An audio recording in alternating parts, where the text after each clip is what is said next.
jumpa lagi dengan saya Yudi Bagong. Halo, apa kabar semua sahabat-sahabat angin malam. Tentunya hari ini kita akan membahas lagi masih seputar kura-kura darat ya. Apa saja, kali ini saya akan membahas apa saja treatment makanan yang akan saya berikan kepada kura-kura darat kesayangan saya. Ya gimana mau Kak, kura-kura darat adalah kesayangan saya, saya sendiri juga kayak kura-kura gini. Bisa dilihat dari tubuh saya, kura-kura kan tempurnya di belakang, saya ke depan. Oke, kita lanjut ya, itu cuma biar aja. Oke, ini yang treatment yang saya biasa lakukan di sini adalah menjemur kura-kura. Entah itu tiap pagi, siang, ataupun sore. Kebetulan tadi selama hari ini hujan terus ya di Surabaya. Ini baru ada terang sedikit, saya sempetin aja deh, jemur meskipun cuma sebentar. Nah, yang biasa saya lakukan adalah jemurnya seperti ini ya teman-teman. Nah, kura-kura saya lepas di sini. Kedua, saya kasih makannya seperti ini. Nah, bisa dilihat ini teman-teman, makanan apa saja yang saya kasihkan di sini. Ini ada selada keriting, sawi hijau, sama daun bunga sepatu. Kalau misalnya ada bunga sepatu, bisa teman-teman kasihkan juga ke mereka. Mereka akan suka sekali dan itu vitaminnya juga sangat tinggi. Nah, ini kita kasih seperti ini. Nah, kura-kuranya biasanya langsung makan teman-teman. Loh, ini bisa langsung ke sini sendiri juga. Nah, teman-teman juga bisa lihat sendiri ini. Nah, kalau misalnya ada panas nih, terlalu panasnya menyengat teman-teman, jemurnya gak sempat bangun pagi deh, bangunnya jam 11 siang atau jam berapa, masih bisa dijemur, bisa. Tapi dengan catatan, jangan dijemur aja, sekalian sama dispray. Belilah alat ini, tinggal digenjot, genjotnya seperti ini ya. Nah, lalu spraykan aja ke kura-kuranya. Seperti ini teman-teman. Kalau ini misalnya cuacanya panas, teman-teman jemurnya jam 12 siang atau jam 1 siang. Pokoknya jangan sampai mereka kehausan aja deh. Nah, di sini saya treatment, kenapa sih kok saya hanya menggunakan teknik jemur dengan spray aja, saya tidak menggunakan rendam. Karena apa? Kalau direndam itu resikonya sangat besar teman-teman, sangat-sangat besar. Saya sendiri juga ada pengalaman, ya saya tidak menyalahkan lah di channel-channel lain yang menyalahkan tiap hari harus rendam, jemur, jemur. Enggak, saya menghargai semua perbedaan itu sangat bagus apa adanya. Tapi saya sendiri juga ada pengalaman dengan rendam jemur itu sendiri, dan saya juga ada konsultasi dengan teman-teman ahli di dokter hewan di Surabaya ini. Kenapa saya tidak melakukan rendam jemur tiap hari? Nah, itu saya punya reason tersendiri. Rendam, oke lah, saya masih ada rendam. Pasti, kura-kura juga butuh air, butuh dibersihkan juga. Kalau untuk Indian Star sama Pardalis, saya mungkin merendamnya dia itu 3 hari sekali. Satu contoh nih, kalau saya yang treatment ya, saya merendam kura-kura darat seperti Istar ataupun Pardalis itu di hari Selasa sama Sabtu. Itu pun cuma sebentar aja teman-teman. Sebentar banget guys. Cuma 5 menit, kadang maksimal 10 menit aja. Lalu saya pindahkan, selesai. Kalau sulcata, ya saya cuma 2 minggu sekali. Itu pun saya rendam cuma 5 menit. Selesai, cuma itu aja sih. Berkaitan dengan uretes atau kotoran putihnya, nanti kita akan bahas lebih lanjut di dalam. Karena ini cuaca sudah mulai agak gerimis ya guys ya. Mungkin ini sebentar lagi kita akan move ke dalam, kita akan jelaskan treatment yang dilakukan, apalagi makanan apa lagi yang akan saya berikan terhadap kura-kura saya. Oke guys, yuk ikuti saja. Oke guys, sahabat-sahabat angin malam, kita sudah ada di dalam lagi. Sehabis tadi kita menjemur kura-kura sambil ngasih makan ya. Sekarang kita udah ada di dalam ruangan saya lagi, di gubuk saya ini, gubuk Yudi Bagong si kura-kura ninja. Waduh, ada lagi kura-kura ninja. Nah, di sini saya akan menjelaskan makanan-makanan apa saja yang saya berikan kepada kura-kura saya, termasuk vitamin atau obat-obatannya jikalau mereka sakit. Yang pertama, untuk diet keseharian mereka, saya kebanyakan lebih memilih yang natural aja sih guys.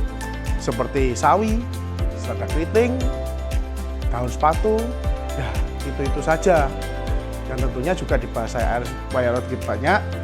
Dan saya sajikan ke mereka. Dan itulah kenapa saya tidak memakai feeding dish, karena di makanan mereka sudah mengandung banyak air, jadi nggak perlulah feeding dish. Kalau saya taruhkan feeding dish di sini, nanti kebanyakan mereka akan berendam di situ, dan berendamnya bisa 1 malam. Wah, itu resiko berat, bisa kena pilek. Nanti kalau kelamaan berendam juga bisa MBD. Nah, sekarang gini nih, kita akan berlari ke makanan, nutrisi makanan lainnya yang menurut saya tambahan lah ya, nutrisi ini perlu atau tidak. Nah, di sini saya sediakan beberapa perlengkapan untuk tortoise saya. Nah, ini saya beli di e-commerce. Nah, di sini ya mohon maaf saya belum di-endorse sama sekali, cuma saya ada beberapa rekomendasi di sini. Nah, kalau untuk makanan tambahannya di sini saya menggunakan pelet ini guys, GT Freak atau Repcal. Terbukti ini juga GT Freak ini adalah saran dari dokter juga. Sangat tinggi untuk protein, kalsiumnya juga, ini juga sama, vitaminnya juga bagus, banyak juga. Ini kalian bisa beli di e-commerce. Nah, kalau kura-kura kalian yang ada gejala MBD atau apa, bisa menggunakan GT Freak ini guys. Nah, ini bagus. Cuma untuk penyajiannya, apapun peletnya, kalian harus perlu ini. Sebelum disajikan ke mereka, pelet ini kan keras banget ya guys. Mereka kan butuh yang lunak. Jadi tolonglah dikasih ke wadah kecil, terus dikasih air panas. Setelah itu diangkat, baru disajikan ke mereka. Kalau enggak, wah, ya enggak dimakan guys. Itu untuk pelet. Nah, untuk durasinya berapa lama nih saya kasih pelet? Ya kalau saya kasih pelet guys, seminggu sekali, 2 minggu sekali, tergantung aja lah. Jangan terlalu banyak, ya jangan terlalu banyak lah intinya. Karena kalau terlalu banyak pelet juga, resikonya juga banyak untuk sulcata sama Indian Star. Di sini bisa beresiko untuk bladder stone. Apa sih bladder stone itu? Bladder stone itu kalau di manusia bisa dipakai kencing batu. Jadi urat esnya banyak, tidak keluar, sehingga keluar batu putih yang ada di dalam pencernaan mereka. Itu tidak bisa keluar, ya akibatnya apa? Kura-kura juga bisa mati kalau terkena bladder stone. Kalau kekurangan makan pelet, vitamin-vitaminnya lain juga kurang. Jadi ya harus imbang lah. Saya berikan seminggu sekali atau seminggu 2 minggu sekali atau seminggu 2 kali, tergantung aja lah. Seingatnya aja tidak masalah, nggak terlalu sebagai makanan utama dan pokok. Itu sih kalau untuk masalah pelet. Terus berapa banyak untuk pelet yang saya kasih? Ya kalau kura-kura segini yang untuk sulcata ini mungkin saya kasih 3-5 butir dalam waktu seminggu atau 2 minggu sekali. Begitu juga Istar mungkin 5-6 butir lah, itu 2 minggu sekali. Kalau padahal itu tidak terlalu produksi BS, bladder stone, ya bisa kasih lumayan sering juga lah. Kebetulan yang padalis itu adalah mantan kura-kura yang terkena MBD. Nanti saya akan ceritakan di episode selanjutnya. Nah, untuk yang ini, bekotan-bekotan yang lainnya ini apa aja sih? Saya akan jelaskan satu-satu ya. Nah, ini kalsium exotera cair. Ini bisa kalian campurkan ketika merendam kura-kura yang saya tadi ceritakan. Nah, merendam kura-kuranya paling seminggu sekali atau 2 minggu sekali. Oke, kalau Istar sama Pardalis saya biasanya seminggu 2 kali lah. Itu bisa kalian teteskan ya 5 tetes untuk merendam 2 kura-kura dalam aja sedikit semata kaki aja. Sama juga yang Pardalis juga sama. Ini untuk menambah kalsium yang nanti akan diminum lewat air itu juga. Ini kalsium exotera, bisa kalian beli di Tokopedia atau dimanapun, Bukalapak atau segala macam terserah. Yang ini adalah kalsium exotera bubuk.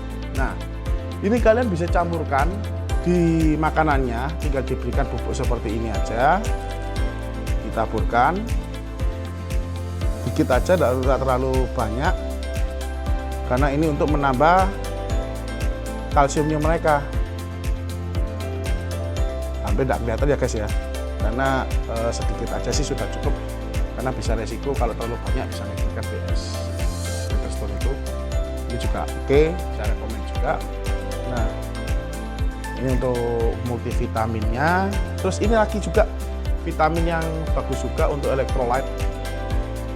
Elektrolit ini untuk yang kura-kura lemes, apapun itu habis sembuh sakit, direndam ini juga bagus karena untuk kandungan vitaminnya juga bagus, bisa menyegarkan dan bisa bikin kura-kura sehat, seger lagi, aktif lagi. Kalian perlu beli elektrolit ini. Nah, lainnya di sini ini apa ya? Ini semua adalah obat-obatan yang saya gunakan untuk treatment kura-kura. Repstone ini gak apa-apa digunakan seminggu sekali, 2 minggu sekali oke. Dan ini bukan antibiotik guys, jadi aman untuk dikonsumsi, untuk multivitamin juga. Untuk kura-kura seperti sulcata, Indian Star itu tidak apa-apa dikasih ini karena untuk mencegah BS. Repstone ini Repstone. Nah ini juga ada lagi obat-obatan. Nah kalau yang obat-obatan saya pegang ini guys, ada Betril, ada Repmed, ada Reptol Kapsul. Ini semuanya itu adalah antibiotik, dimana untuk mencegah atau mengobati kura-kura sewaktu mereka kena sakit, terutama untuk pilek ya. Ini obatnya. Gimana sih cara mencampurkan ini ataupun ini? Kalian pilih salah satu, tidak harus beli semuanya kayak saya ya, yang seperti orang gila ini. Terlalu percaya ini coba kura-kura buat coba ya, nanti ada hasilnya lah ya. Ini semuanya sama antibiotik untuk menyembuhkan pilek. Penggunanya gampang sih, kalian bisa campurkan ini ketika kura-kura itu sakit di makanannya mereka aja. Kalau direndam itu takutnya, kalau direndam antibiotik ini kan harus minimal penggunaan 5 hari. Kalau direndam 5 hari betul, takutnya plasma bawah lembek dan itu berakibat menjadi MBD. Ditaburkan aja ke makanannya, atau sehari pertama direndam, terus besok enggak ditaburkan ke makanannya, atau di hari berikutnya direndam lagi pakai obat ini. Cuma sebentar aja ya rendamnya saya kalau sakit itu ini untuk kapsul pro atau Repmed ini. Sedangkan untuk Betril ini guys adalah obat pilek juga. Yang saya kira ini adalah obat yang saya rekomendasikan banget ketika pilek ini. Tapi perlu waspada juga, obat ini cukup keras, sangat-sangat keras lah saya kira. Ini sangat keras, saya sudah tanya ke dokter juga. Dan lebih sering saya menggunakan ini, Betril 5% ini daripada kapsul Reptol Pro ataupun Repmed. Kapsul Reptol Pro atau Repmed ini saya lebih sering menggunakan Betril ini ketika kura-kura saya pilek. Bagaimana caranya menggunakan ini? Tinggal dibuka mulut kura-kuranya lewat mulut atau lewat hidung. Itu sama aja, saya sudah tanya ke dokter untuk meneteskan obat ini itu di mulut atau di hidung sama aja.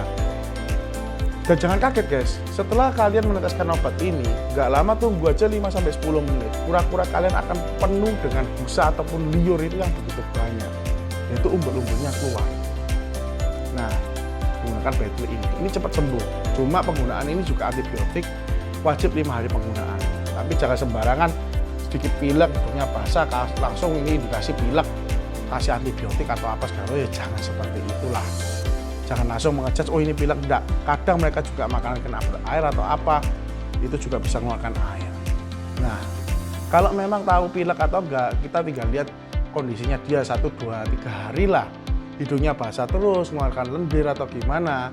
Nah itu kalian bisa kasihkan obat ini kalau tidak mau ke vet. Tapi lebih baik kalian ke vet dulu. Nah di vet biasanya kalau untuk pilek treatmentnya juga diinjek antibiotik ataupun dikasih uap supaya lendir-lendirnya juga keluar. Tapi kalau kalian tidak mau ke vet, ya cukup beli Betril aja lah kalau mereka pilek. Tapi lihat dulu kondisinya, jangan hidung basah langsung ditetesi Betril, jangan dulu. Kalian lihat kondisinya dulu 1-2 hari, nafsu makannya bagaimana. Tuh.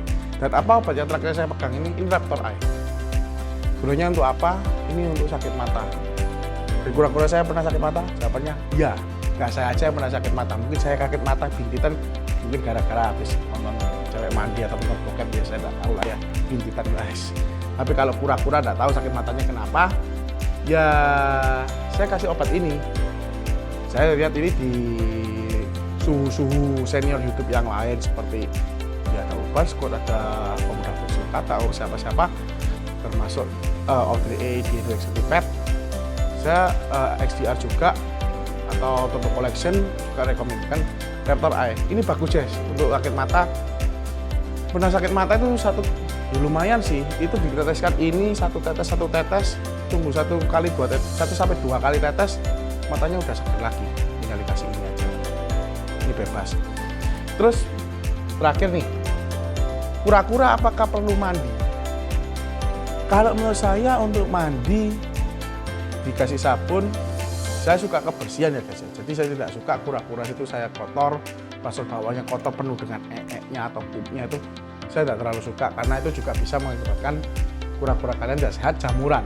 Nah, saya kalau memandikan kura-kura, ya terserah kalian sebagai turtle keeper mau beli sabun khusus reptil atau enggak. Kalau saya sendiri menggunakan ini nih, Castle Baby aja, dikasih air, dicelupin, sudah kura-kuranya dimandi, disikatin halus saja pakai sikat gigi biasa. Setelah itu tinggal dilapin pakai tisu. Itu aja treatmentnya untuk mandi. Terus ada yang menggunakan lotion. Menurut kita semua perlu atau enggak kalau lotion? Kalau menurut saya pribadi, dan saya juga udah konsultasi ke dokter hewan di Surabaya ini juga, lotion itu betul sih untuk secara penampilan kurator toys kalian, mau menggunakan Castle Baby Oil ataupun lotion khusus Torto balsam itu juga terserah kalian, itu betul mempercantik tampilan tempurung atasnya, dilihat mata lebih enak, lebih kinclong, lebih bersih, bagus tokcer lah. Tapi satu hal yang perlu kalian ingat guys, di alam mereka apakah ada namanya lotion itu? Mereka lo mau pakai lotion apa? Dedek tak? Ya orang mungkin. Ya lebih baik kalau salah saya jangan. Karena kalau dari segi kedokteran bilang, lotion itu diberikan kepada tempurung kura-kura betul menambah kecantikan kura-kura tersebut. Tetapi apa efek buruknya? Jelas ada.